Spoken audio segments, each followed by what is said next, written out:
Good afternoon, everyone, especially to the teachers who are watching right now. So before anything else, kanina po, in your screen po, nakita po natin how we would be able to get our certificates after attending all the webinars po conducted by the Vibal Group. And of course, before anything else, I would also like to thank the Vibal Group for another opportunity to share my knowledge to our viewers. And to those who are watching right now, I hope you'll be able to get new insights today as we try to explore not only how technology can help us, but also deal with the different technology-based teaching methods and strategies, specifically, of course, hybrid education. So looking at the numbers, po ng ating viewers ngayon. Right now, almost 3,000 na po tayo. Naka 1 minute pa lang po tayo na nag-stream. Sobrang nakakatuwa po talaga. Indeed, ang passion po nating teachers para matuto yung dedication talaga natin, hindi talaga mapapantayan. Again, welcome to our webinar today entitled The Potential of Teaching and Learning Through Hybrid Education. Once again, I am Mr. Joram Kim Corquera, a graduate of the Philippine Normal University and of course of the Ateneo de Manila University. And at present, I am teaching English and journalism courses at the University of Santo Tomas Junior High School. So by the way, sources for the information that I gathered throughout the entire, presentation are cited at the end of my presentation. So videos are not mine, of course, credits are given to the owners. My dear teachers, I think everyone will agree with me if I say that change is truly inevitable. Even in the field of education, this famous saying is being immortalized. These changes, or should I say, developments in the field of education have truly brought a challenge to us educators, especially that the learners that we have nowadays are far different from the learners that we used to be. And of course, today we're going to talk about those things. So right now, let me show to you the PowerPoint presentation that I actually prepared for our presentation today. All right. Okay. So in your screen, you would be seeing the, of course, the potential of teaching and learning through hybrid education. So allow me, of course, to give you a rundown first of what's going to happen this afternoon. So let me present to you our seminar description. So this webinar aims to provide knowledge to educators on how to self-direct their learning process by choosing the learning methods, materials, and available to reach curriculum objectives. Of course, as teachers, we all have our own learning, teaching styles, teaching strategies.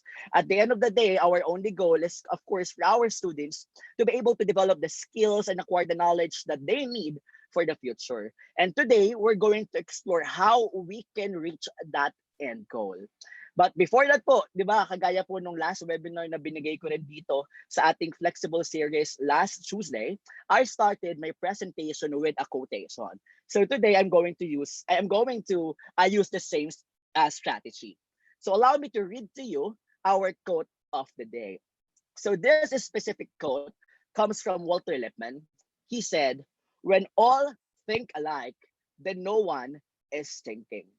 Indeed, nothing is constant and permanent, even in the field of education. Di ba po? Talagang dapat po nag-iiba-iba tayo. May kanya-kanya tayong kalakasan, may kanya-kanya tayong weaknesses.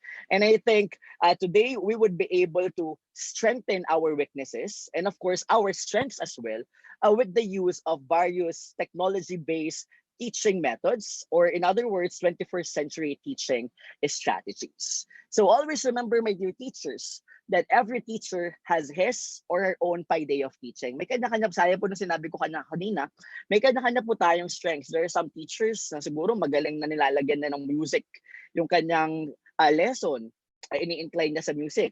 Meron ding teachers na mas gusto medyo may theater arts. So medyo may drama and of course, different strategies. But at the end of the day, my dear teachers, despite having our own strengths, we must not forget that there are specific things in education that we must learn how to adapt. And this is because of the changes present in our learners today. Gaya ng sinabi ko kanina, the learners that we have today are far different from the learners that we used to be before. And the teaching strategies, the best methods that the best teachers or the most outstanding teachers before use will no longer make them the best, the most efficient, the most effective teachers nowadays. Why? Because our learners are different. They have different preferences, they have different needs, they have different wants that of course we need to supply. And this is of course uh very timely right now kasi 'di ba sabi ko nga kailangan flexible talaga tayo kasi hindi rin naman natin alam kung ano nangyayari. Like for example, earlier President Duterte already announced that the quarantine of course will be extended for another 15 days in Metro Manila, which means paano yung mga estudyante natin? Should they stop learning? Or dapat ba gumawa tayo ng paraan for our students to learn? Allow me to present to you this specific editorial cartoon. So this editorial cartoon, of course, was made by my chief cartoonist in Daquinian, the official student publication of the UST Junior High School. Itong cartoon na to, sabi ko, I asked him, oh, make a cartoon about online learning. And this is the result. Sabi ko, ang ganda. Why? Because this is this specific person in front of you in your screen is represents all our students. Ganyan ang mga estudyante natin, they would do what they can to reach their end goal. And of course, what is their end goal? To get that diploma. No matter what it takes, gaano kahirap, gagawin at gagawin nila yan because of course, they want that specific prize at hand. So ganda pag ganun din tayo teachers. We supply them, we help them in any way that we can for us to be able to give what they need and of course, what they truly deserve. All right? So my dear teachers, itong picture na to, ginamit ko rin to nung nakaraan, but allow me to show this one again. Why? Because this is one of my favorite pictures whenever I deliver presentations, webinars, CPD trainings, teacher workshops, and the like. Bakit po? Kasi teachers, this summarizes everything for 21st century education. When I talk about 21st century education, we must remember that yes, the traditional teaching strategies, meron at meron namang gagana dyan, but although not all. However, what we must become right now are creative and innovative teachers. Gaya nung nasa picture po, if we're not going to be creative, if we're not going to be innovative, itong mga gears na to hindi magpa-function. We wouldn't be able to help our students, of course, become successful. Remember, my dear teachers, just like what Ian Zook said, if we want to understand the world of our students, we must be willing to immerse ourselves in their world. We must embrace the new digital reality. If the teachers cannot relate, if the teachers don't get it, then we won't be able to make schools relevant to the current and future needs of the digital generation. My dear teachers, highlight ko po dyan, digital reality. Why? Because just like what I told you last Tuesday, the future of instructional design, definitely our partner po would be technology. So this digital reality, if we're not going to embrace it, if we're not going to adapt, if we're not going to follow, if we're not going to change along with these changes, then our students would be left behind. They wouldn't become the best versions of themselves. Tandaan po natin, my dear teachers, right now, our job does not end in teaching them, equipping them knowledge, skills about our specific learning areas. Hindi pwedeng magaling lang sila sa English, hindi pwedeng magaling lang sila sa math, hindi pwedeng magaling lang sila sa science and then the like. They also need to become one, of course, critical thinkers and good problem solvers. Every day, pagkagising pa lang po natin ng umaga, di ba, nagsosolve na tayo ng problema. Una-una natin pinagdedesisyonan, babangon na ba ako? Di ba po? Ako, yan ang unang problema. Ang unang problema sa umaga, babangon na ba ako or should I sleep for 5 minutes? Kaya lang, sometimes, that 5 minutes becomes 30 minutes, so malilate pa ako. Di ba po? So same thing sa mga bata po. We make a lot of decisions every day. And no matter how little or how tiny these decisions are, kailangan po our students would realize that these decisions that they make are also important. Second, of course, they need to learn and develop their communication skills. Di ba po, dapat matuto silang makipag-usap. There are some students who are really academically intelligent, smart, matatalino, wise, but they don't have communication skills.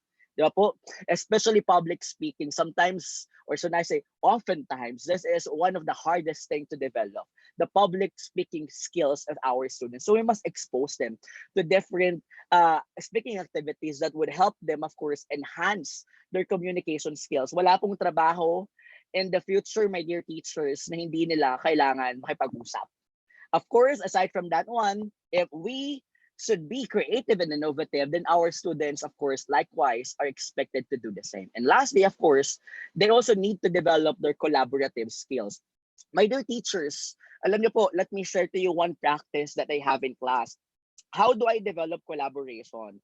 Ang lagi ko kasi iniisip whenever I do specific activities inside the classroom, I always think, wait, why am I doing this? I'm doing this primarily because in the future, they need this. The result of this activity must be significant for them in whatever they will be doing in the future. So what I do po for collaboration, because I realize that we could not choose the persons whom we are going to work with. Hindi tayo namimili, di ba? Hindi natin mapipili yan. So what I do for collaboration, I really allot time. I allot time to group them. Sometimes, gagawin ko every activity, halos iba-ibang grupo. Why? Because in that specific method, I allow my students to learn how to develop communicating with different kinds of people. Pwedeng sa group 1 na to, sa first quarter group na to, ang nakagrupo niya isang introvert. Natutunan niya kung paano may pag-usap at may pag-collaborate doon. Second group, medyo bossy. Natutunan niya kung paano gawin yun, and so on and so forth. So maybe you can also try to adapt those specific methods. We just need to be creative and innovative. But my dear teachers, our job right now as educators is truly demanding. Sabi ko nga kanina, our job does not end in helping them become good in math, PE, TLE, and then the like. Kailangan ma-develop ang forces. Pero ngayon, 21st century, hindi lang yan. Our students also need to become innovators, self-directed learners, financially and economically literate, information and media literate, collaborators, civically engaged, globally aware, and then the like. In other words, napakadami pong demands na kailangan natin ma-meet. Because if we're not going to be able to help our students reach this specific endeavors, then they would not be a notch above the rest. And of course, ayaw natin yun. We only want nothing but the best for our students. The reason why they go to school is because they want, that their parents want them to become the best versions of themselves. So that's our job. So gawin po natin kung anong makakaya natin, my dear teachers. But the question is, how? Paano? Paano po ba natin gagawin to, my dear teachers? So right now, checking some of the Facebook stories, Twitter, madami naman may hawak na ballpen, di ba po? So right now, let's just play a very little game. Ang tanong po natin is, how? Paano? How would we be able to achieve these things? As teachers, ano po bang dapat meron tayo? Is it our, of course, one, skills, knowledge, hard work, or attitude? So my dear teachers, pwede po ba natin isulat po itong 4 words na to? Siguro meron po tayong hawak na phone, kung meron po tayong hawak na ballpen, or kung magaling naman po tayo sa math, I think this would do. Sulat po natin, skills, knowledge, hard work, and attitude. And then later on, through this alphabet game, let us try to determine kung ano po ba sa apat na to ang kailangan natin for us to be able to develop all the skills that the students need in the future. Okay na po, nasulat na po natin, skills, knowledge, hard work, and attitude. Ngayon po, my dear teachers, in your screen, you would be seeing the value of each letter. So kung skills po yan, for example, letter S, 19. So i-add po natin, teachers. I will be giving you 1 minute po to do this.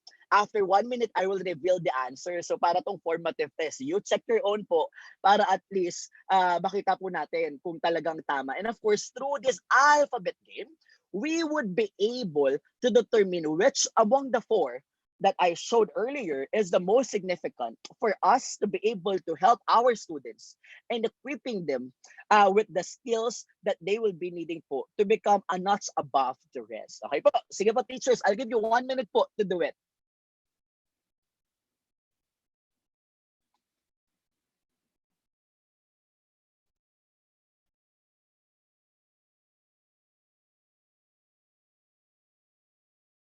Ayan, so habang nagko-compute po tayo, teachers, nakakatuwa, almost 9,000 na po tayo. So kanina po around 2,000 I think tayo nagsimula. So right now almost 9,000 na po tayo. So marami pong nanonood. May mga teachers, of course yung mga teachers ko, mga co-teachers ko sa USC Junior High School, may mga nanonood po dyan, mga naging co-teachers ko po before. Hello sa inyo. Mga estudyante ko nanonood din po, yung iba. Nakakatuwa, at least through this specific webinar, they would be able to know the reason behind the strategies implemented by their teachers. All right? So, tapos na po ba tayo, teachers? Sige po, 20 seconds po, teachers. After 20 seconds, let's try to check po, alin po ba sa apat na to ang talagang mahalaga? Or pinakamahalaga, should I say?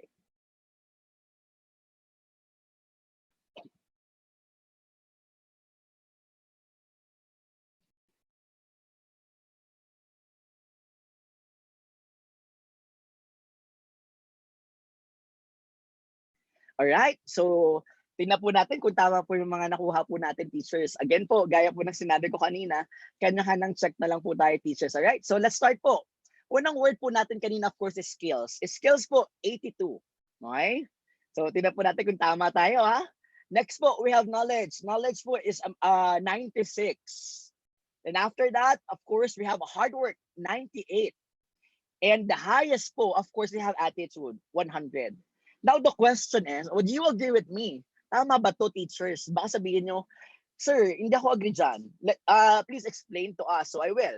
Skills po, why?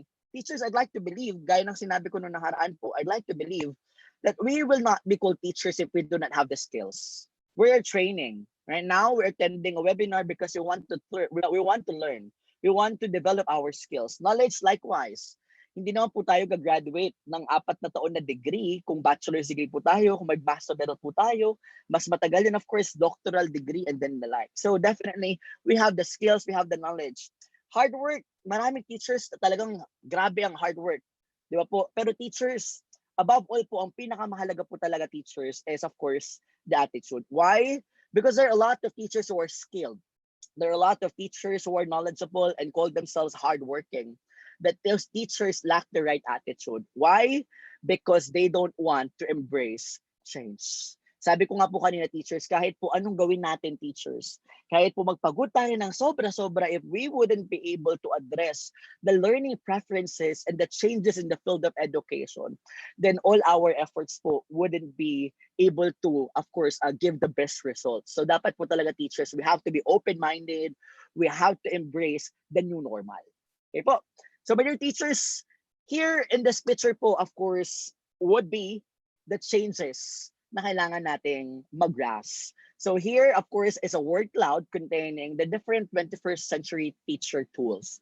So may web page, may blogging, merong, of course, word cloud, Twitter, portfolio, Prezi, PowerPoint, and then like. So this is specific teacher tools. Let us not look at these tools as our enemies. Di ba po? Hindi ibig sabihin na hindi na natin nakikita si Manila Paper, si Cartolina, sa 21st century teacher tools, ibig sabihin, kaaway na natin itong mga to, teachers. No, this would be our best friends actually. Why? Because this 21st century teaching tools are the main weapons and armors that we can equip for our students to be able, of course, to become successful in the future. Remember, my dear teachers, you are a mentor, not a tormentor. So let us not make learning traumatic, boring to our students. Instead, let us make it fun, engaging, and of course, entertaining. Di ba? Mas masarap naman talaga mag-aral kapag na-enjoy mo yung ginagawa mo. Of course, aside from the fact that research proves that memory retention would be longer, and siyempre, teachers, mas maganda rin talaga na nakikita mo na you're enjoying what you're actually doing. So right now, teachers, in your screen is a picture of a 20th century classroom. Simple lang naman po ang 20th century classroom. Di ba po, one size fits all. Si teacher nagtuturo, the main sources of information comes from the book. Look at the students. Kahit nakatalikod sila, parang bored sila. Yung isang estudyante nakatingin pa sa window. So that's 21st century. Doesn't mean na nakaupo sila na ganyan, it was not effective. Kasi ako, teachers, honestly speaking po, when I was still a student back then, this was very effective. But if this is something that we would be doing right now in front of our students, definitely those students would not prefer to have us as their teachers. Because right now, in the 21st century, we have to remember, my dear teachers, that our students are digital natives. And since they are digital natives, they have innate skills in using technology. They are born for technology. So dyan po makikita niyo, teachers, ano po bang main concepts ng 21st century technology? First, number one, it is, of course, it offers learning anytime, anywhere. Second po, of course, there are many teachers. One, nakikita niyo po, teachers, ng dalawang bata na nag-laptop. The laptop itself is a teacher. The students themselves are teachers as well. Nakikita niyo po yung nasa hadapan sa gilid po ng board. We have students doing the using the virtual reality. That is already experiential learning by their teachers. Di ba? Pwedeng dun sa nakikita nila, may ginagawa sila about field of science or whatsoever. So through the use of technology, we can make things, the impossible possible. Di ba? Kahit sa loob lang tayo ng classroom. So that is of course 21st teaching classroom. Now, why am I showing this thing to you? Because teachers, bago po natin maintindihan, ang technology-based teaching methods is specifically hybrid learning. Bago po natin tuluyang yakapin yung teachers, we need to know first the changes that happen here sa ating field of education. Before po, in the old style teacher-centered transition, yun po yung nasa black and white, may ganyan po tayo. Pero doesn't mean teachers na right now, tatanggalin na natin yan because hybrid learning shows that we can combine both. Di ba po? Pero pinapakita ko po sa inyo is, ano po ba yung malaking changes dito sa dalawa? Second, of course, is a new style collaboration-oriented creation. So yan po yung ating 21st century classroom. So right now, teachers, let me show to you the advantages of learning in the digital age. Ano-ano po ba, teachers, ang advantage nan? One, it's interest-driven. It's interest-driven because it fits the learning style of our students. Minsan kahit sabihin mong gumamit ka lang ng application, kahit video lang, nakikinig talaga sila. Pero kahit pag tinignan mo yung video, ikaw, pwedeng sa'yo, maybe you don't find it amusing because, of course, some of us are digital immigrants. So, of course, yung entertainment ng video, iba yung nabibigay sa kanila kaysa sa atin. Second, of course, it should be goal-oriented. Not only do we focus on the technology, huwag po nating pipilitin na magamit ng technology pero magsasuffer yung content. No. Of course, the content is still premium. Mahalaga pa din po yun. Okay? And of course, third, accessible wireless devices. So learning again happens anytime, anywhere. In UST, ang tawag namin dyan, LAA. So we have our LAA classes. They have their own tablets, of course, which makes learning more accessible anytime, anywhere. All right? So my dear teachers, balikan po muna natin before. Traditional lesson preparation. So, dati po, in the 20th century, or should I say, several years ago, nung mga estudyante pa po tayo, dalawa lang po talaga ang major tasks ng mga teachers. One, deciding what to teach. So, pagising na umaga, okay, what would I teach? I'd like to teach today about nouns. So, the second, of course, deciding how to deliver the subject matter effectively. Minsan, ginagawa na ni teacher, okay, so I have here a Manila paper, I will read it, briefly discuss, give a short lecture, and then open your book to page 5, answer this one, copy and answer, and that's the end of it, right? So including gathering essential content, sourcing for a good textbook, and then transmitting them in the most efficient manner to ensure that the syllabus is covered within the semester. So yun yung goal mo dati. But right now, teachers, of course, nagbago na. Dati po, ganyan tayo. Ganyan ang mga teachers dati. Pero hindi naman mali yan dati. Why? Because that strategy fits the learning style of the teacher, of the students before. Okay? Ano po ang measure of activity? How would the teacher know that he is or that he was actually effective before? One, when there are class discussions, students pay attention attentively. Marami nag-recite and then the like. Second, of course, pag mataas ang exams, assessment tools. So in the traditional lesson preparation, this is how it's being done. But right now, it's different. Bakit po? Kasi teachers, ito pong style na to teachers, this is knowledge-based. And our curriculum right now, the K-12 curriculum is not knowledge-based. It is, in fact, skill-based. So skill-based po, kaya nga po, diba, even in our grading system, the highest po, the percentage po, part of the grade will fall po doon sa performance task and the mini task and not in the periodical tests anymore, right? So, however, my dear teachers, of course, even if sabihin natin na yung traditional lesson preparation was effective before, definitely this style also has a lot of downsides. And why? Because this way of teaching focus the organization of information little to how the information will be learned. It supports only the learning of foundational knowledge that tends to be shorter and short-lived, of course, and does not meet the requirements of the educational needs of today. So ito po yung sinasabi natin, teachers. This specific curriculum po kasi, ang mahalaga dati parang sa atin, basta naintindi, basta natandaan, 'di ba? Ang mga exams natin dati, mahalaga sa atin knowledge, right? Because we're after memorization. Siyempre din po yung understanding, pero right now po kasi, of course, you cannot apply those skills if you do not really have the understanding of the lesson. So right now po, kahit yung mga written exams natin, pen and paper exams natin, we do not just try to address yung mga knowledge base na kailangan po natin, facts, and then the like. Of course, we try to give them questions where they can apply their skills. So short-lived po siya. So ito yung mahirap, teachers, of course. Why do we prepare them?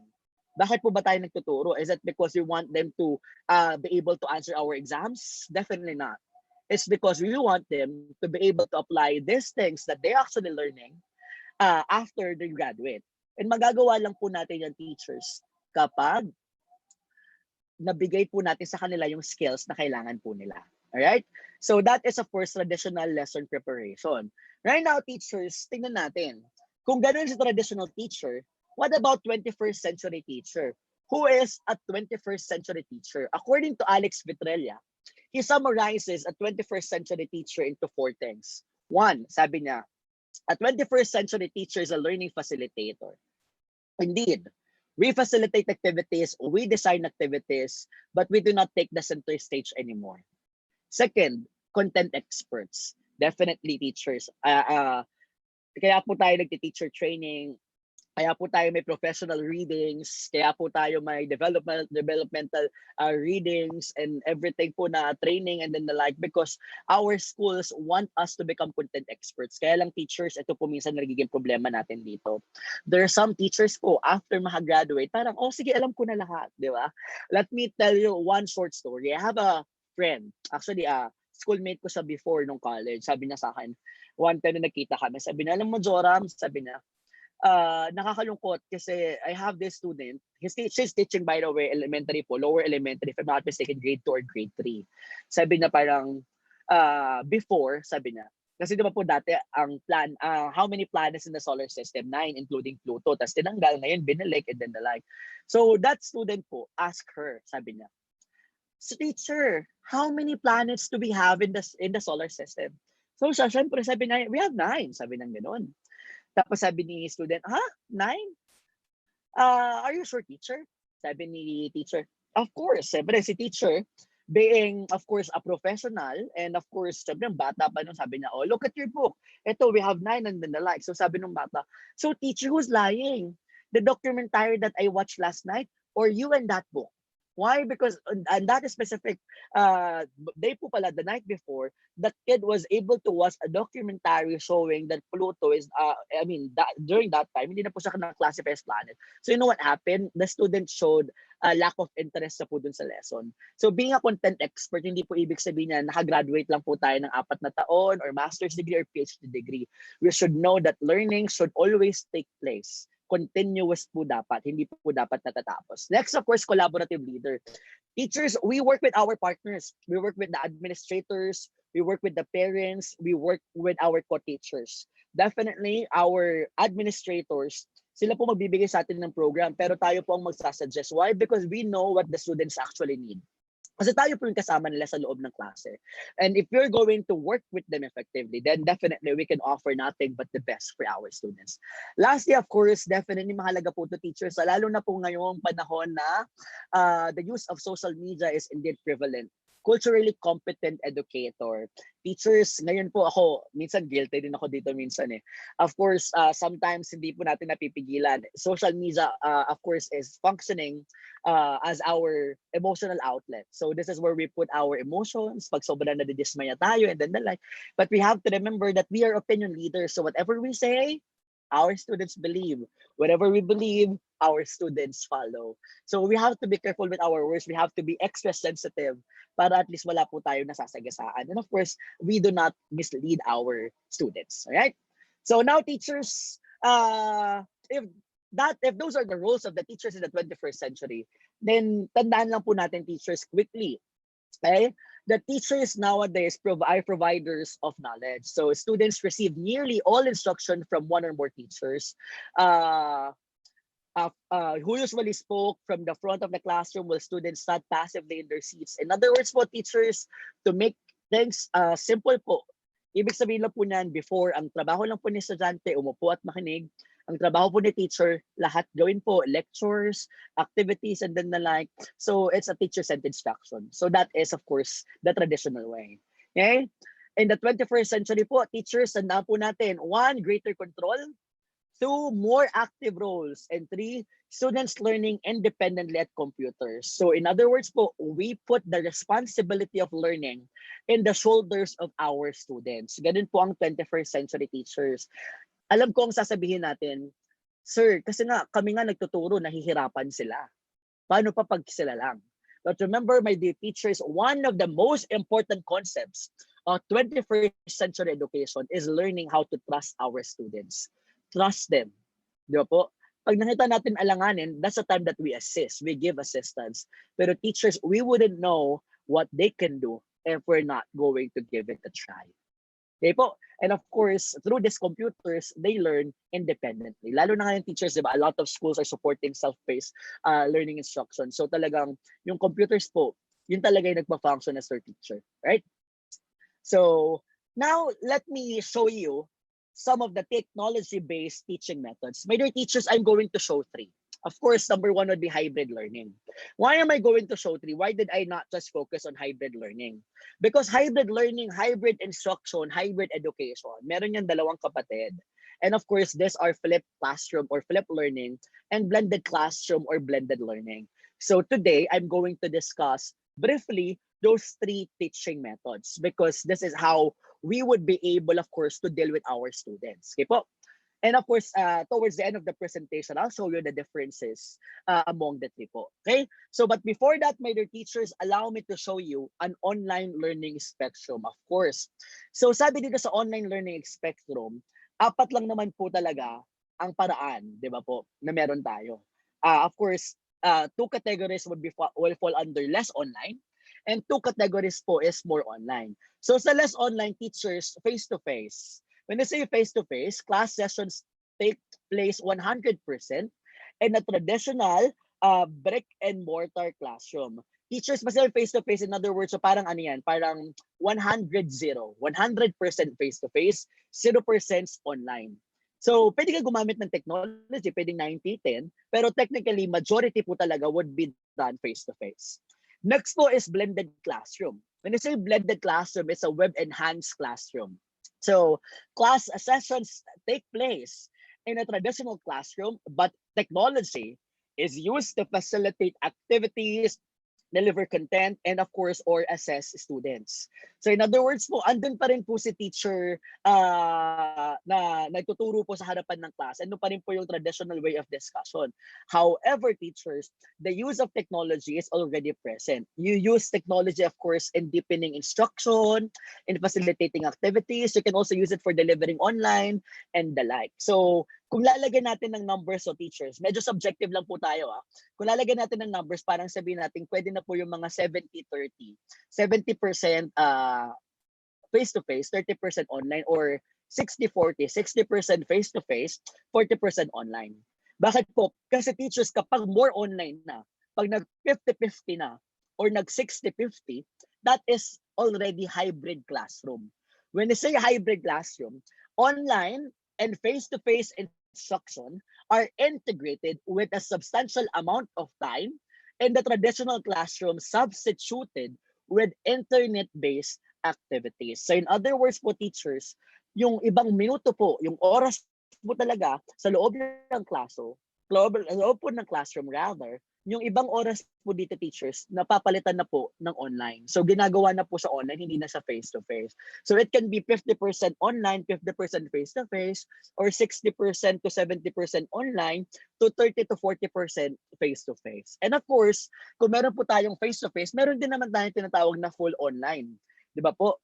And I think may mga schools tayo, come August siguro, 'di ba, July, may mga schools I think in the Philippines, in our country, who are planning to deliver this maybe for the first month or first 2 months. So when I say online, is nearly all instruction, interaction.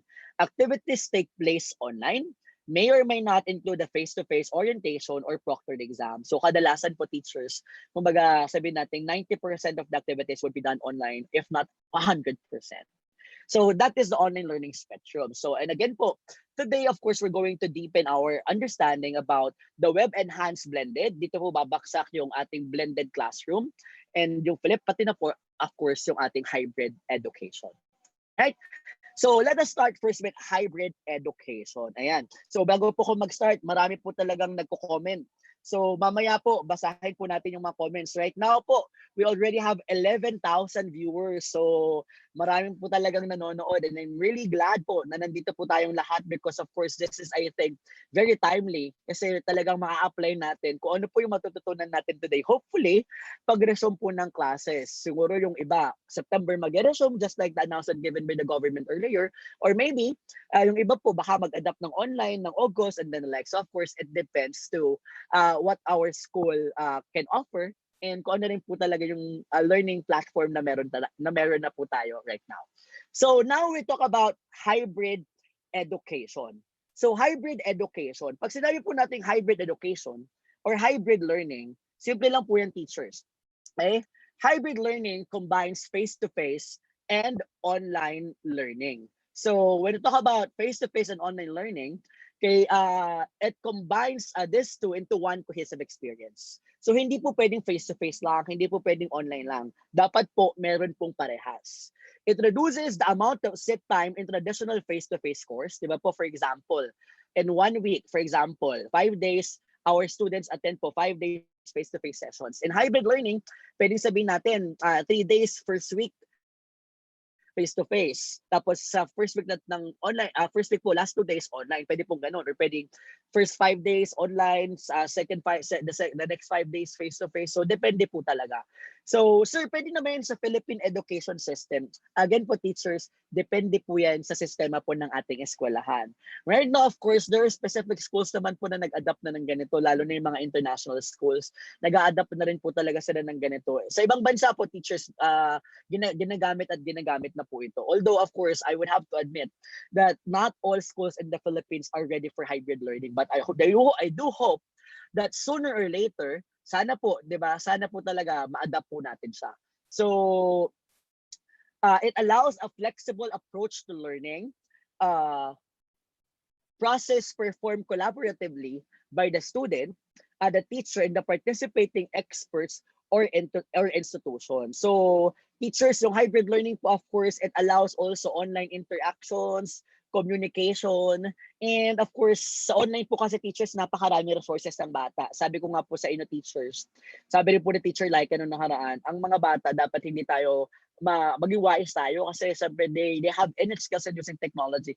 So baka magamit nila yon para sa mga bagay na hindi naman talaga tama, like for example, cheating, bullying, and then the like. So we should also be aware on how we will be able to maximize the use of technology. So pag sinabi pong flexible approach, flexible po kasi the students are given the right to choose when they want to do it, how they want to do it, and then the like. So that is, of course, hybrid learning. So we talk about hybrid learning, it does not mean that remote students are merely watching an online lecture. So hindi ibig sabihin teachers ng online learning, sasend tayo ng video natin, yun na yun. Laging ganun na lang. Nope. When you say online learning also involves interaction. So we can have threads, we can have group chats, and then the like where we can discuss these things. So that is a specific thing po that we have to observe with regards to hybrid learning. Hybrid learning gives students the privilege to understand and to explore the real world issues through authentic learning experiences facilitated in an online learning environment. Authentic learning experiences. Teachers, even if it's done online, we can always connect our lessons to reality. That's the concept po kasi, di ba? Sabi ko nga po, our students would never appreciate, okay, the things that we do for them if they would not see its value, if they would not realize its purpose. That is always the reason why authentic learning experiences should always be given to them. Magagawa po natin yan online. Kanina po, di ba, sabi ko sa inyo, for example, the use of virtual reality. The other day po, I presented to you about AR po. Facebook Learning Live Session po in Vival's group official Facebook page po. So nag-augmented reality tayo. So these are of course different tools that can offer authentic learning experiences. Hindi lang po yung dalawang tool na yan. Madami po tayo pwede magamit. We just need to explore of course the different technological tools that we can actually use. All right? So teachers, pag sinabi po natin hybrid, earlier was mentioning we have online engagement and then we have classroom instruction time. So for us to understand things better, let us try to discuss things more specifically po. Okay? So maging mas specific lang po tayo rather. So one, classroom instruction time is dedicated for students to be engaged and authentic collaborative learning experiences. So teachers, it does not mean classroom instruction time face-to-face, lagi na lang magle-lecture si teachers. No, hindi po. Pwede po si teacher, he or she can use that classroom instruction time to give the students specific activities that would give them, of course, authentic learning experiences. This can be done in groups. This can be done, of course, individually din po. Second, can excel with independent exploration, with innovative collaboration, information and technology literacy, and content mastery. Teachers, it's a misconception that when we say hybrid learning, online classroom, that is the only time that we're going to use technology. No, that's not true. We can also use technology as of course as instructional materials for inside the classroom. Okay, so through this technology they would be able to explore on their own. So in other words, hybrid learning also addresses personalized needs. Let's say for example, this student A is an average learner, student B is a slow learner. On the other hand, student C is a fast learner. So through this specific method po, teachers, magagamit po natin yung technology, of course, to address their needs. Why? Because let's say, for example, you are a fast learner. You already understand the lesson. So what's the next thing that you can do? Teacher can provide you enrichment activities that are made readily available online. You yourself can explore things on your own, understand things deeper, even if these things are not already included in the curriculum. If you are a slow learner, through the use of online learning applications, online outputs, online sources, you can try to research a lot of things and eventually master this concept gaya po ng mga klase mo. Average learner and then the like. So that is the beauty of course, being able to use technology even inside the classroom. Pwede rin po yan, of course, gawin sa online instruction, right? So what about online components? What do you do online? So allows a convenient approach of self-paced learning that uses rich media sources provided through the internet or provides a collaborative group learning using synchronized or face-to-face settings. Although teachers ako po, I see the value of self-paced learning kasi for example, right now, COVID, di ba po, madaming schools right now, self-paced learning.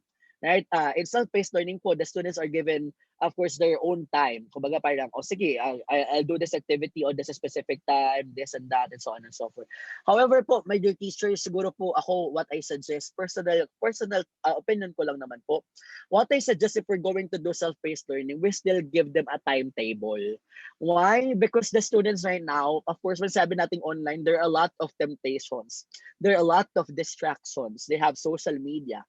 They have internet games and then the like. So minsan, of course, nag-enjoy masyado yung mga estudyante natin. So I think it is also commendable for us to be able to give them timetable para at least they would be guided. Okay po? So, but of course, it's still self-paced. Self-paced in a way because, for example, today, sobrang inabot siya mag-aral. Pwede po nang sagutan yan today. Bukas, may meeting siya, aalis sila, hindi mo na siya gagawain and the like. So of course, that's the beauty of online learning. All right? And of course, it can include multimedia enhanced content and channels for ongoing discussion. This is another thing that you have to remember. Teachers would always think that discussions should be done face-to-face. Pwede po tayo mag-discuss online. We can have threads, we can have video calls, we can have this application like for example, Zoom. So we can have these things. Sir, bakit kailangan pa ng Zoom? Bakit kailangan pa ng mga webinars? Bakit kailangan pa ng ganito? Bakit hindi na lang kailangan face-to-face? Why? Because there are some students who feel more comfortable whenever technology is being used. And whenever, for example, they don't understand the concept, they're shy to ask, they can research it on their own. Okay po, so yung mga bagay po na yun, we have to understand that these things are done not only because it would make our job easier, but also because this would make our students interested to be more engaged with the lessons. Okay, so offers opportunities to develop a more sustained and richer exploration of material than the more rapid fire interactions of a face-to-face classroom and students. So, sorry po, who may not be comfortable in uh wait po, sorry. And po. Okay. All right. So, and students who may not be comfortable in speaking in a room full of people often blossom as strong contributors online. So gaya po ng sinabi ko kanina, teachers, may mga bata talaga na nahihiya magtanong, right? Sometimes they would think, asking these questions would make me feel that I'm actually not intelligent kasi yung mga klase ko hindi nagtatanong.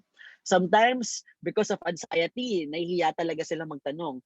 But of course, we have to understand that this question should be answered. And through the use of technology, since this is their learning environment, this is their preferred learning environment, then we expect them, of course, to be more comfortable in using, of course, this kind of learning strategy. All right. So again, when I say face to face is good, of course, for establishing social presence, nonverbal communication. If it's public speaking, syempre they have to experience what it feels to be up there performing sa stage po, defining announcements, assignments, negotiating expectations, responsibilities, diagnosing students' conceptual problems, providing immediate feedback, brainstorming, role-playing, student demonstration of psychomotor skills. So yung mga yan po, yan yung mga activities na kailangan natin i-allot for face-to-face. What about for online? Of course, for online po, this is a good platform po for us to be able to sustain group cohesion, collaboration, and support. Okay? Group activities can be done online. Although I have to admit, it is something that we need to learn. It's something that we cannot learn overnight, di ba? Kasi sabi ko nga po, if the students have any skills in using technology, then we should be better than them in terms of using it. So online, of course, is also good for reflective, on-task discourse, mga na yan. Kasi mas may oras sila para mag-reflect, mas mag-imagine, mas mag-discern, and then the like. So broader participation in discussion, critical analysis. Why did I say critical? Critical po, teachers kasi, they have more time to think. Kasi po self-paced. Of course, they have their self-assessment quizzes with immediate feedback. Yung tipong pagkatapos po nila magsagot, immediately they would know their scores, they would know the answers, and they would be able to address, ito pala yung mali ko. So next time, I would know that this one is wrong. Unlike in face-to-face, of course, even in checking multiple choice type of exams, it takes time. Di ba po? Create a content outline, chunking content into modules. So those are the things, of course, that you have to remember when it comes to face-to-face and online interaction. However, my dear teachers, ang pinakamalaking tanong, what is our role? What is our role in hybrid classes?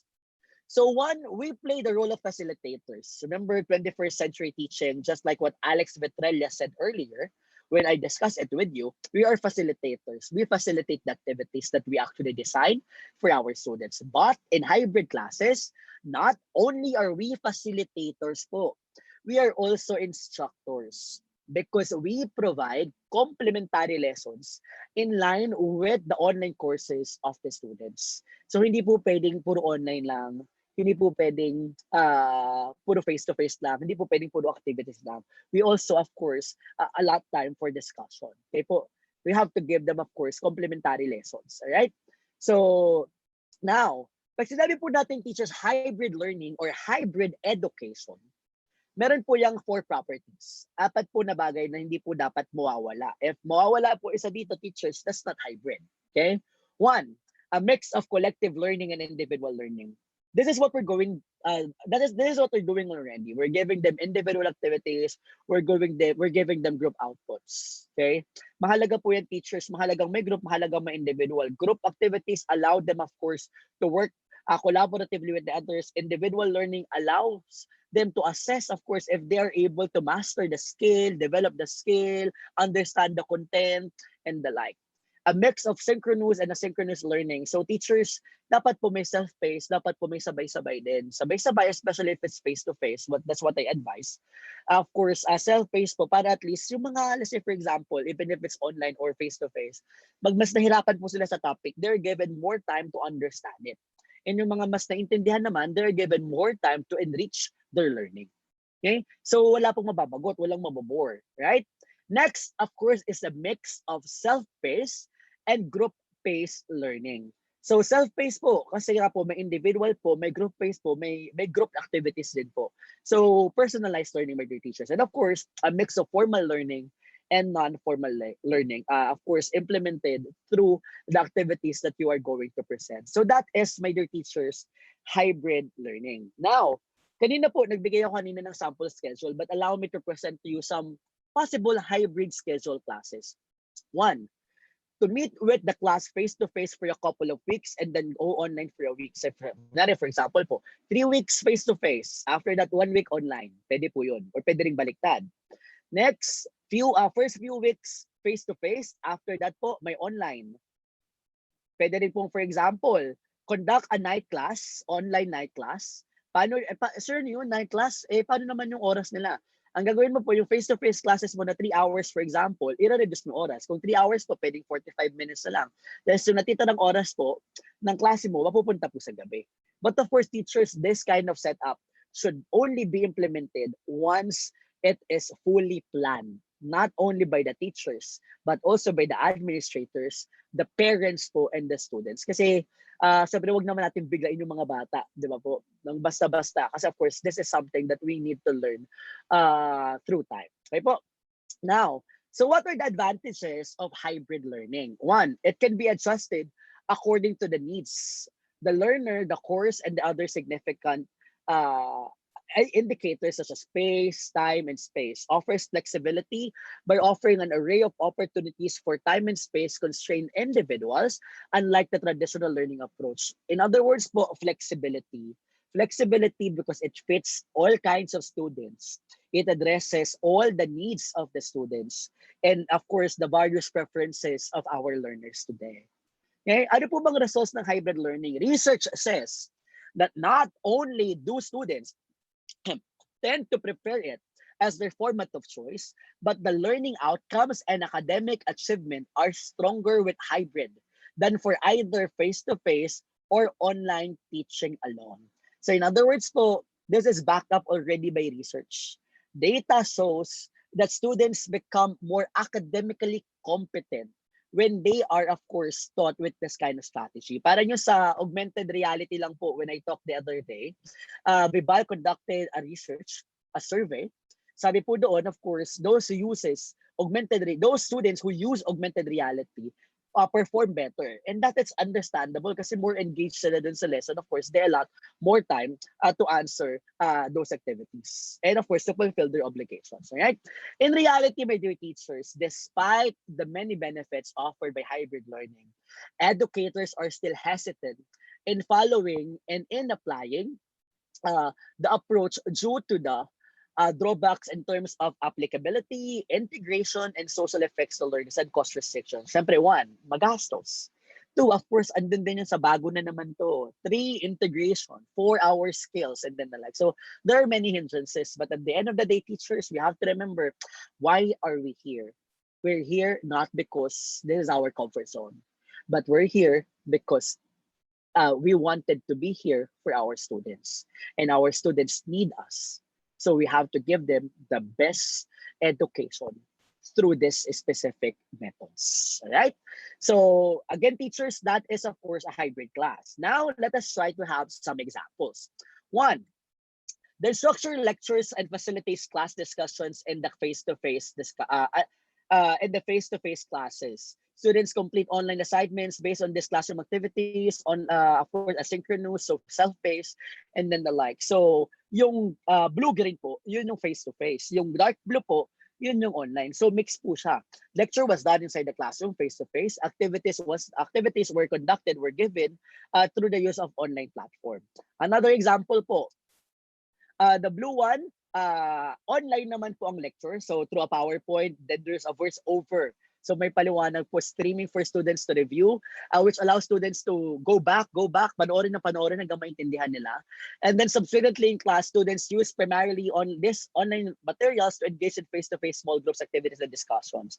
So pagdating po sa klase, they would be grouping, the teacher would be grouping them, of course, to analyze, to use the content that they learned online. So that is another example po of hybrid classes. And another one po, students prepare small groups project online, post them to discussion forums for debate and revision, and then present them in the face-to-face class for final discussion and assessment. So activities in groups po can also be done online. Ginawa sila ng discussion forums, ng debate, ng revisions. Lahat po ng meetings sila were done online. But the final discussion and the assessment, of course, done po ito conducted face-to-face. So that is, of course, a combination of face-to-face and online interaction. So yun po yung tinatawag natin teachers na hybrid classes. All right? So now teachers, let's go to the flipped classroom. Although ito pong flip and blended classroom, medyo dadaanan na lang po natin siya because of course, time restricted din po tayo. Pero gaya ng sinabi ko kanina, I will do my best po to discuss the strategies with you kasi ito po yung kakambal ng ating hybrid learning or hybrid education. So when you say flipped classroom, the typical lecture and homework element of a course are reversed. Bakit po? Ano po ba yung typical lecture and homework? Ano ba yung ginagawa kadalasan? Lecture po sa school. So sa school po, homework po, assignment. Homework nga eh. So this time, bababaliktad po. The lectures would be done at home. Paano po? Hindi po pupunta sa teacher but through video lectures. These video lectures can be done by the teachers. Pwedeng video nila yung sarili nila. Can also be downloaded from the internet. Pagdating po sa class sa teachers, dito po yung assessment. Ito po yung homework. What homeworks do we give our students? Minsan binibigay natin, minsan nga pinapa-assignment yung performance task, pero technically dapat hindi kasi we have of course our PETA conferences, days allotted for the students to be able to apply their skills and produce the necessary product. So in class time po, going back, ito po yung nag-assessment na po sila. Bakit po mas okay to teachers? Because through this method, the teacher is able to address po kung ano po yung hindi naintindihan ng bata. And of course, this gives also the responsibility to the students po for them to learn on their own. If they're not going to study these video lectures, hindi po sila makakasabay sa klase kinabukasan or in a specific schedule po. So flipped classroom, of course, we teachers, we function as coaches or advisors. Why? Because we motivate our students. Okay? We encourage them to ask questions. Pag nagtanong po, pwedeng tanungin tayo. Kung ayaw nila tayong tanungin, pwede nilang tanungin yung kaklase nila. Kung ayaw yung kaklase nila, they can ask the technology. They can research for the answers to their questions. So this puts more responsibility for learning on the shoulders of the students while giving them greater impetus to experiment. Kasi po, if they're not going to ask questions, if we're not going to clarify things that they did not understand, then hindi po nila maiintindihan yung lesson. So 4 pillars of flip, of course, flexible environment, learning culture, intentional content, professional educator. Flexible because of course, pwede tayo mag-online, pwede tayo mag-face-to-face, pwede natin baliktarin din po. Learning culture because of course it fits the 21st century learning culture. Intentional content kasi teachers, pag tayo po gumawa ng sariling video natin, we choose the content. Hindi naman po tayo nagda-download basta-basta na online. Even if we're downloading things online, we listen to the videos. We observe po kung ano yung content. Why? Because we have to choose the content. Especially right now po, sa social media po, maraming fake news. Baka mamaya we're leading our students to misinformation. Professional educator, teachers, do not be afraid to use this one. This would not make us unprofessional. Instead, it would make us more professional because we address our main goal. And that is to give what the students need and what the students actually want. So allow me here to compare the traditional and flipped classroom. This one was conducted by EDUCAUSE. So in the traditional classroom, sabi dito, students often try to capture what is being said at the instant the speaker says it. So right there and then po, si teacher, okay, as a student, okay, so intindihin natin yan. Agad-agad, on the spot, because the teacher is not like a robot na pwedeng magpaulit-ulit, di ba po? On the other hand, flipped classroom, students can watch, rewind, fast forward lectures in forms of videos and other pre-recorded materials. So pag di po nila naintindihan, pwede nilang balikan ng balikan. So this shows that in this comparison, flipped classroom has an advantage. Another one, in a traditional classroom, students do not have the time to reflect upon what is being said, leading them to miss significant points. Let's say, for example, we're teaching literature. Di ba, when we're teaching literature, our students tend to be so imaginative. Minsan sobrang imagination nila, dami nilang na-imagine. Dami nilang napuntahan, nag-daydream na. Mali po ba yun? For me, I don't think it's wrong. Why? Because they're able to connect to the lesson. Kaya lang, masyado sila na-carried away. Right? So, in a traditional classroom, pag naging ganun, mawawala sila. Hindi nila maiintindihan lahat ng dapat po nilang maintindihan. And that is, of course, an advantage of a flipped classroom. Because in a flipped classroom, students have ample amount of time to understand the content of the lesson. So, kung hindi pa po nila naiintindihan, let's say, for example, nakapag-reflect na muna, kailangan nila mag-reflect, they need to discern, they need to imagine, they need to think a lot of things, different things, they can do that. Why? Because they have a lot of time. It's just that they have to, of course, ensure that at the end of the day, they would be able to understand it. Baga tapusin nila kung ano yung na-miss nila. So they can always go back to the videos, right? So however, by your teachers, just like any teaching strategy, this specific flipped classroom also poses its downside. Ano po yun? One, is an easy model to get wrong. If we choose the wrong video, then everything would be chaotic. We have to be very picky to the content that we give to our students. Second, it requires careful preparation. Gaya po ng sinabi ko kanina, one wrong move, learning would be devastated. Third, it requires a lot of effort and time on the part of the teacher.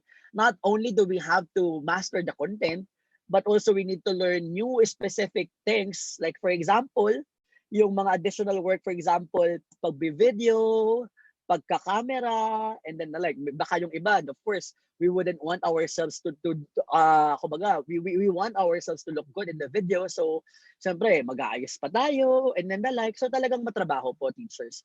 But at the end of the day, if we really want nothing but the best for our students, then I don't think there's any reason for us to be hesitant to embrace this specific teaching methods.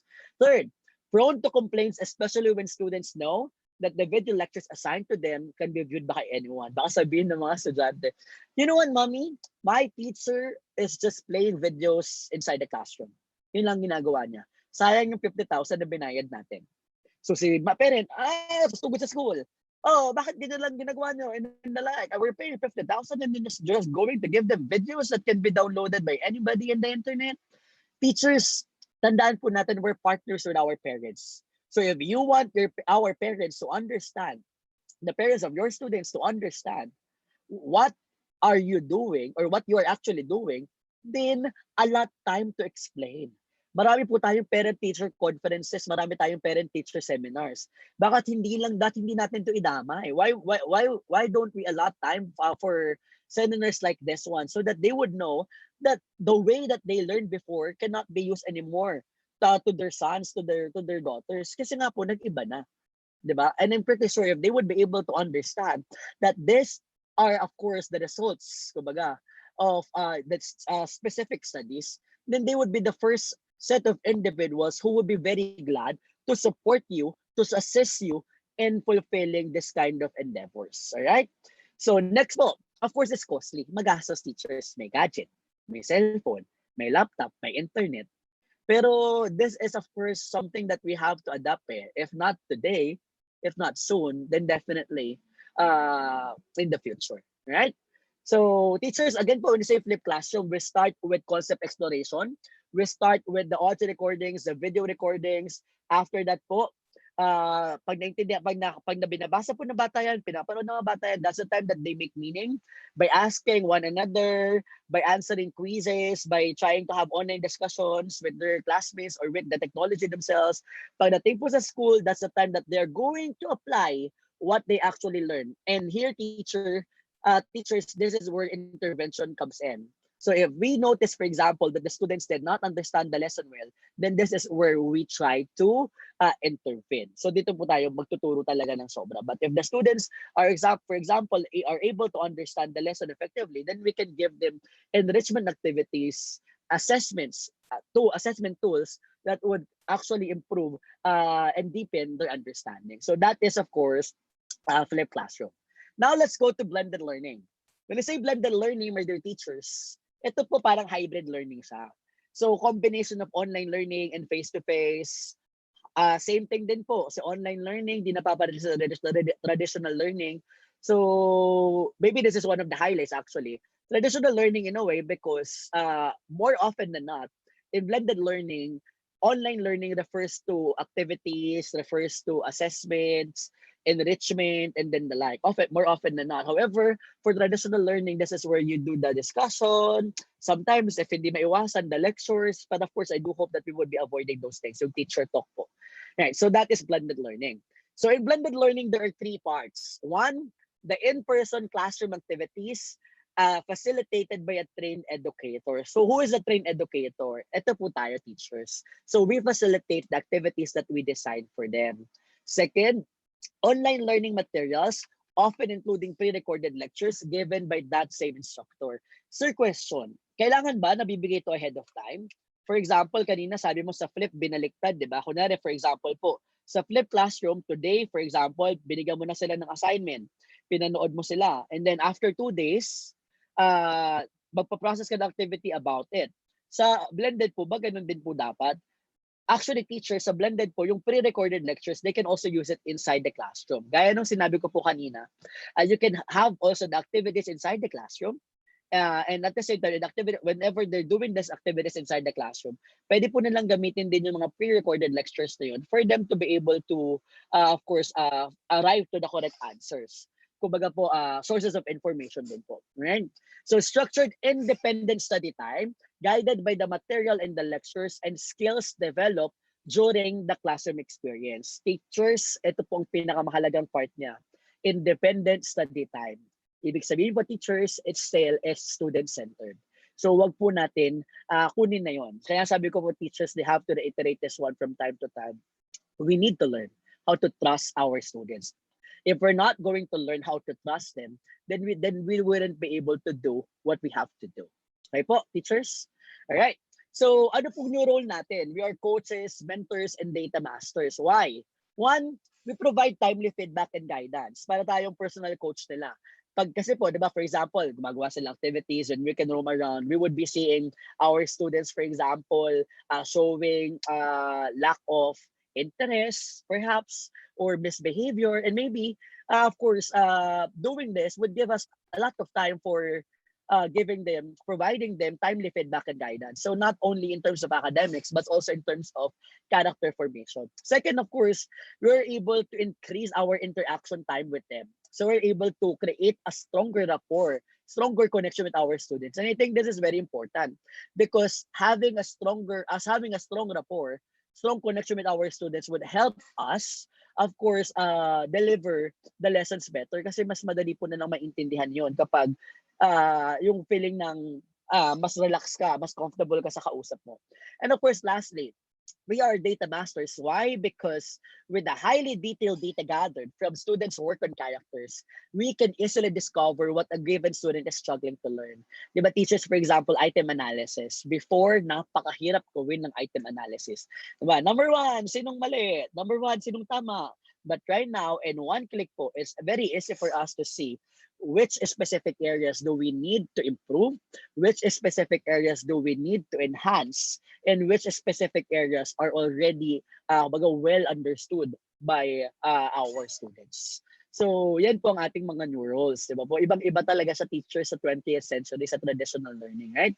So, again, ano pong role natin, teachers? Bukod doon, of course, we develop online and offline courses. We facilitate the communication online and even offline po. Kumbaga, pag may activity, we have to remind them, okay, I uploaded already this activity. But of course, teachers, we have to give schedule po, manage time. Baka po mamaya, nag-upload po tayo tapos hindi natin nasasabihan yung mga estudyante. That would be hard.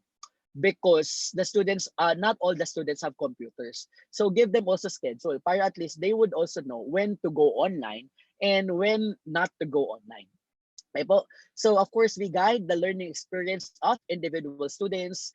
We do assessment and grading, not unlike the expectations for teachers within the traditional framework. So hindi lang po yan kagaya nung dati na parang puro pen and paper. Of course, right now we have a lot of performance-based assessments and product-based assessment as well. All right? So ano po yung benefits niyan? Simple lang po. One, learner is more engaged. Why? Because blended learning, of course, fits their learning preferences. It allows them to take information home and have their own time to assimilate it without the pressure of keeping up with the rest of the class. Di ba pag face-to-face po kasi, may mga bata po na hirap talaga na intindihin yung lesson nila. So, dahil po doon, syempre, parang, okay, sige, hindi ko na lang maintindihan, hayaan ko na lang. Next lesson na si teacher, hindi na ako magtatanong kasi nakaka-pressure. Buti pa siya naintindihan, and then the like. But because of blended learning teachers, the students are given ample amount of time, of course, to answer these questions and improve their skills din po. Right? So testing online allows trainers to have more time to educate in the physical classroom environment. So it earns the trainer extra time to facilitate contact with learners and answers questions, address concerns, and make sure that everyone's issues are being resolved. So we're only given teachers a few minutes inside the classroom. Minsan kapag may exam, yun na, isang buong araw for exam na lang. So if we're going to conduct the test online, then of course, we're given extra time. And sa pagtuturo po kasi, even a single minute, mahalaga po talaga because we can make significant differences sa bawat minuto po that we actually share with our students. So we will be able to maximize the time that we have inside the classroom. Okay? So ito po ang sinabi nating blended learning. Sinabi po natin blended learning is like we have two worlds. The blue one, of course, is the face-to-face learning, the F2F. The green one, of course, is the virtual learning online. So where does blended learning fall? Dun po sa gitna. So it's a mix of both face-to-face and virtual classroom. Sir, question na po ngayon panigurado is, what is the difference? Ano pong pinagkaiba ng flip? Ano pong pinagkaiba ng hybrid? Ano pong pinagkaiba ng blended learning? Teachers, allow me to cite po the differences po that I got actually from, of course, experts online. The sources po again are cited po at the end of the presentation. So sabi dito, blended learning. Blended learning takes place both online and brick or mortar classroom. Ganon din po sa hybrid, ganon din po sa integrated. However, the difference in blended learning, face time between students and teachers is not replaced by online course delivery. Rather, online component of the learning experience usually composed of exercises, additional content that complement the lesson. So more often than not, in blended learning, the enrichment activities are the ones that are done online.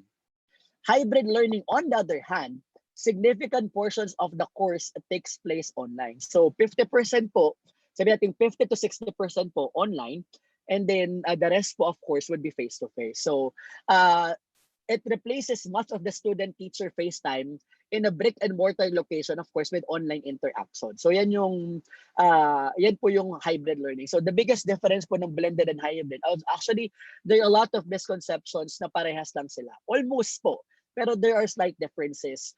Ang pinaka-difference po is, again, blended po, mas yung online course po, andyan siya, pero hindi po nawawala si face-to-face. Mas madami pa rin po si face-to-face kaysa po kay online course. Sa hybrid po, teachers, mas madami po si online or pantay kaysa po kay face-to-face. So medyo mas advanced po si hybrid, right? And flipped classroom, on the other hand, is where a student is first exposed to a new material outside the class. So something that he does not know yet. So sa bahay po, panonoodin yung video, panonoodin yung presentation, pakikinggan yung recording. Pagdating sa school, that's the time that he or she would be answering assessments that would, of course, test his skills in his skills that he actually developed, hopefully, and watching the videos po. So yun po yung three differences ng ating technology-based instruction. Sana po marami po tayong naintindihan na sa tatlo because this is because we're almost done na po with our presentation, right? So teachers, always remember po, focus on your instructional design, not on the technology that you are going to use. Huwag po natin hayaan na mag-suffer ang design, ang content, dahil lang po sa technology. Di ba? So of course, we try to look both, but content is always important. Because of course, we use this technology to be able to reach this kumbaga yung ating mga learning competencies in the DepEd, given by the DepEd. But that doesn't mean, of course, that just because we want to use technology, hayaan na natin mag-suffer yung pagkakaintindi po ng mga bata. We know what specific lessons can be done, flipped classroom, through flipped classroom, blended classroom, or even hybrid education. So we critically re-examine course goals and objectives and consider carefully how they can best be achieved in the hybrid environment. Indeed, we know better. Alam po natin yung teachers. Why? Because one, sino po bang kasama ng mga estudyante araw-araw? Tayo po yun. So we know better. Alright? So we know what the students need. We know what the students actually want. And we know what the students can do. Alright? So by their teachers, how do students learn best? A mission critical challenge is for schools to construct a way for all, of course, the students to come to school to deeply understand and make learning principles on their own. So this is, of course, given by Wiggins and McKnight, the proponents of understanding by design in 2007. So teachers, tandaan po natin, gaya po na sinabi ko kanina, every teacher has his or her own idea of teaching. And every teacher, of course, has his her own principle of teaching. We just need to maximize all these things to become the best teacher for our students. All right? So teachers, ayan po yung mga sources. Ayan po. So teachers, I'm ending this presentation po here. I hope you learn a lot of things in today's webinar. So right now po, teachers, gaya po nung ginawa natin noong nakaraan, we'll still have 14 minutes. Siguro po, I will be reading some questions. I will be reading some statements po sa ating comments section. So right now po, we already have 11,000 po na participants. So all we need to do po, of course, is to read and then try to answer po kung ano po yung mga questions po na meron po tayo dito. Alright? So here po, from Miss Maricel Dolores, ang hybrid learning, pwede po ba siyang pang make-up class? For example, nag-absent si teacher, he or she can make up for her classes using this hybrid para hindi siya mahuli sa klase. Teachers, of course, one, we have to consider po kung ano po yung system ng school natin. Baka kasi, wag naman po sana, baka kasi mamaya, parang, ito na, baka maging prone siya for complaints na parang, pumasok naman yung estudyante, tapos mag-makeup class pa siya ng Saturday just because the teacher is absent. So, maybe, I think it could be done po kung parehas po talaga, kung wala talagang klase. But I think if the teacher is absent, I think it would be unfair po for the teacher, for the students to attend another set of classes para lang po sa absence sa teacher. So, dun po sa part na yun. So, I think magba-vary po talaga. But yes po, we can actually do hybrid learning po in form of makeup classes. Lalo siguro, for example, di ba kunwari yung Saturday class, pwedeng mag-online class na lang tayo if we have a good learning platform. Pag sinabi po natin mga LMS, meron po, for example po, ang Vival po, meron silang Vival V-Smart.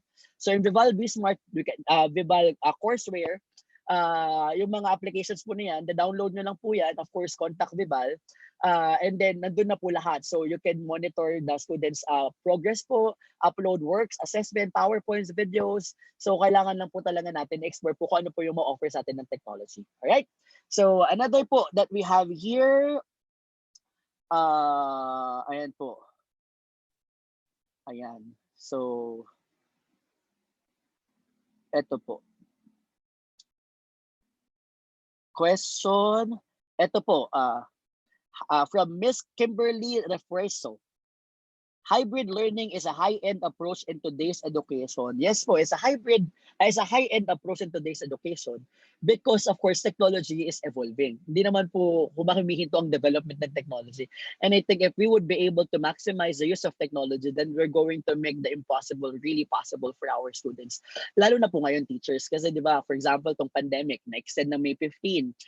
Hindi natin alam kung after that po may extend pa. So of course, nothing is certain, right? So everything right now is, of course, unpredictable. But through technology, of course, we would be able to address these needs, hopefully, ng ating, hopefully po, yun. So, next po. I have questions from Miss Christina Cheng. I have two questions First, is hybrid learning applicable for the preschoolers? If yes, how is it possible? And second, does hybrid learning only suit the small size classes? Okay po. So first po, applicable po ba siya for preschoolers? Yes po. I'd like to believe na applicable po siya. But of course, this needs to be developed po. Muna, yung yung partnership natin with the parents should be clear po muna. Dapat the parents would know that they will also have their own roles. Why am I saying that I think this is applicable? Bakit po? Although this is usually done po sa higher grade levels, this is still applicable for preschoolers kasi po, ang mga bata may innate skills in using technology. Di ba po, I'm pretty sure you also already experienced the same thing. Ang bata, pag binigyan mo ng cellphone ngayon, kahit 2 years old pa lang yan, hindi niya ibabato yan. Instead, i-operate na manonood ng videos. Kapag makulit ang bata, bigyan mo ng technology, hihinto yan sa kakulitan niya, right? Instead, why? Because they understand it. They're digital natives. They know how to use it. So, magagamit po talaga siya.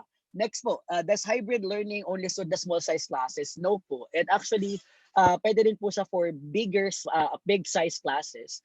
Nasa atin lang po talaga kung paano natin siya aatakihin. Of course, sabi ko nga po, the implementation of technology-based instruction should start first with planning po. After ng planning, mag-curriculum mapping, alamin kung alin ang pwede, alamin kung ano ang limits, and then the like. After that, of course, have meetings with your partners, and then the like po. All right? So that is, thank you, Ms. Krina Cheng, for asking.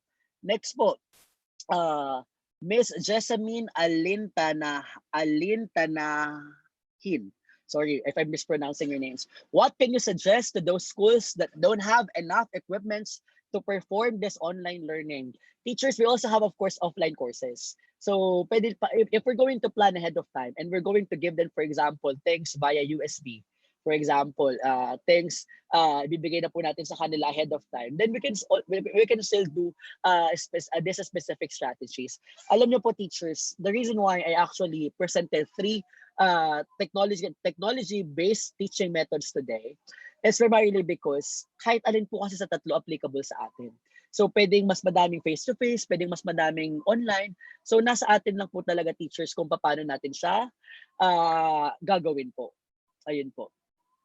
Another question po, sir, can you cite examples on how it would be applicable to primary level? Sige po.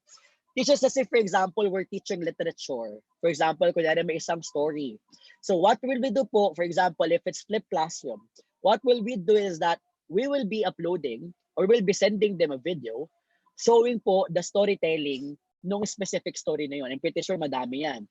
So pag ang gagawin po ng bata yan, panonoodin ng bata yan. Pag pinanood po ng bata yan, paulit-ulit, then you can already, pagpasok po nila, then you can already allot activities that would test if they are able to understand the story. So that is flipped classroom. So pwede po yun, teachers.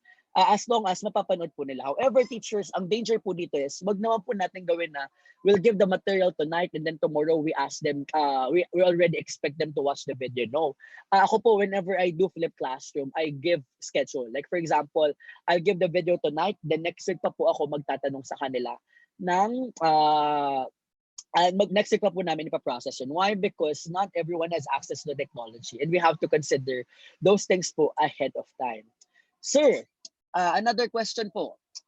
Sir, ask ko lang po kung pwedeng maging intervention lalo na sa mga learners na medyo naiiwan sa klase ang blended learning. Yes po, pwede.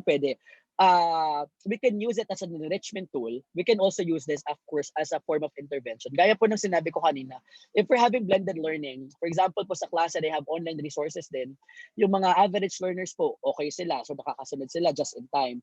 Yung mga fast learners po, mabobore yan kapag nagtagal sa lesson. So we can give them enrichment activities. And yung mga slow learners po, pwede po natin silang tabihan, pwede po natin silang ma-assess dun sa lesson. And at the same time, pwede rin po maiwan din po sa kanila yan. All right. Of course, self-paced for individual study time. Next question from Mr. Arthur. Yung kanina po pala ay from Sir James Escala. Thank you po, Sir James. Next po is from Sir Arthur Mamaradlo. Ang hybrid learning ba applicable sa mga lower sections? Yes, sir. Applicable po sa higher sections, lower sections. Sir, gaya po ng sinabi ko kanina, the biggest hesitation here is yung feeling po na pag tayo nga nagtuturo, hindi nila naiintindihan. Paano pa pag sila-sila na lang? But then again, teachers, that's the concept of 21st century education. If you're going to take their chance to be responsible for their own learning, then that's not 21st century education. We really need to learn how to trust them, regardless if they're performing well or not. Sometimes po, may kanya-kanyang galing naman yung mga yan. Sometimes, nagugulat pa tayo kung sino yung nasa lower sections. Dahil yun na pala, lack of interest pala. Yun na pala, gusto lang pala nila, for example, yung inaaral nila on their own, nakakapag-explore sila. So, that's really applicable po. Ayan. So, another one po, Yulali Ocampo, can you state some examples of hybrid learning to school that does not have does not have no assignment policy? Kung wala po tayong assignment policy, teachers, mas magagawa po talaga natin siya. Although, meron po kasi, di ba, I think this is a good question po. May mga specific proposals po, di ba, na sabihin po na no assignments and then the like. Although teachers, we have to admit, right now, for example po, we're facing a pandemic. If we're not going to give them homeworks, if we're not going to give them tasks to do at home, then learning would not be impossible. Gaya po nung sinabi ko kanina, teachers, ang mga bata dun sa cartoon, gagawin po nila lahat, teachers, to be able to reach their dreams. And they can only reach this specific endeavors po if they would be equipped with the skill. So the students must understand that they also have to do things on their own. And that this is not, that education, 21st century education is not spoon feeding anymore. So dapat po maintindihan nila yung teachers. Minsan po, kailangan kasi talaga natin silang kausapin para at least mas naiintindihan din po ng parents ano pa talaga ang kailangan ng mga estudyante natin. Anyway, just like what I mentioned earlier, teachers, we know better. Why? Because we know our students better. Why? Because we deal with them every day. So alam po natin yan. All right? So from Mr. Erwin Cipriano, sir, how can we prevent students from copy pasting answers in our online task? Sir, alam niyo po, there are a lot of online applications that we can use to track plagiarism courses. Alam niyo po, ako sa mga estudyante ko po, I'm proud to actually mention, lahat po ng activities namin, meron po kaming plagiarism tracker. Of course, sa UST po, we're given the privilege to use that application. Although, marami po, kahit may mga free applications din po that we can actually use for that. So, explore lang po natin yung internet. You know what? To be honest po, teachers, mga estudyante ko po, I am receiving outputs na 0% plagiarism cases po. In other words, natatrack po talaga yan at mga estudyante po, if they would know the purpose of doing these things, then they would be the last persons na gigistuhin pong lokohin ng sarili nila. Because they would know that at the end of the day, we're doing this for them and we're not doing this to make things harder for them. Ayan. Speaking of students po, yung mga estudyante akong nanonood, mga estudyante rin po natin, so salamat po sa panonood. Alright? So again, maybe we can have two more from Miss Marlene Bentipo. Are these methods applicable to board-based programs where these programs observe retention and acceleration? I think siguro po it's a work in progress. In other countries po kasi, this specific hybrid education po is being applied into higher education. So nagagamit po talaga siya. Although, gaya po ng sinabi ko teachers kanina, it does learning and mastering this technology-based instruction does not happen overnight. So siguro po, we can start muna dun sa medyo mas mababa po muna bago tayo pumunta sa mga board-based programs. But personally po, I think, yes po, possible po siya. Pero siguro, kailangan talaga natin nung siguro blended para at least 50-50 or hybrid. Pero I don't think na yung wag naman siguro yung buong online course. Siguro po, siguro soon in the future po talaga once na mas na-adapt na po talaga natin siya. Because right now po, I have to admit, I think the country is not really fully prepared for this kind of innovations. Alright? Sige po, magbasa lang po ako ng ilang comments po. And then, we end na po. Alright? So, ayan. So, hi, from Mr. Leomar Mercado, hybrid education is very flexible for the compatibility of learners and their learnings. Ayan, thank you po at may mga significant inputs po tayo and then the like. So, thank you for this informative discussion. Your topic is very timely and relevant during this time from Sir Lucito Mendoza. Ayan po, maraming salamat po. Indeed po, yun din po I think ang reason ng Bibal why they came up with this one. Because flexible learning po, kumbaga, sooner or later, this would be the new normal. Lalo na po sa mga ganitong scenario. So if na-embrace po natin tong digital reality before, then this COVID-19 pandemic wouldn't be, kumbaga, bringing a lot of trouble to us. Di ba po? Kaya lang, siyempre, unfortunately, hindi pa talaga natin siya na fully grasp bago po dumating. But hopefully, sooner or later po, sana we learn from this and we'll be able to equip ourselves with these things that would help our students become better versions of themselves. All right? So it's already 2:30 na po. So I think we have to end this specific session. Maraming salamat po sa lahat ng umattend. Again po, teachers, let us not be afraid of technology because technology will never replace us. Instead, let us be happy that these things are present because these things would definitely make the impossible possible. Stay safe po and God bless po, my dear teachers. Thank you po.